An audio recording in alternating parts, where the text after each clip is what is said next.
Remote past यानी अतीत छेटा। जॾहिं आउं नंढी हुअसि, मुंहिंजा माइट घणे भेरी जीउ उल्हास करण लाइ पार्क गिनी वेंदा हुआ। उन वक़्त जी घणी यादगारूं रखिया हुआसीं फोटे में। हिनमें से उहो यादगार जॾहिं असां पहिला भेरा स्कूल जी गर्मी जी छुटीअ में पार्क वियासीं, फूकणा फुलाया हुआसीं ने हिन खे सुई मारी मारी ने फाड़िया हुआसीं।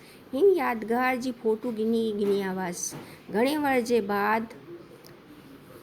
जे बाद बि ही फ़ोटू असां वटि आहे। हिन में जो आहे स्टार वारा बधे रिमोट पास्ट यानी अतीत छेटा आहे। रिसेंट पास्ट यानी अतीत वटा।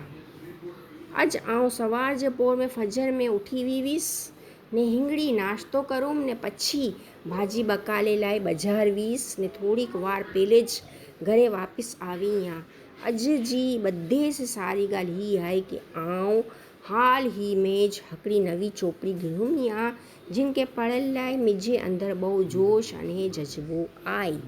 हिन में जो स्टार वारा अक्षर आहिनि उहे रिसेंट पास्ट यानी अतीत वटा आहिनि।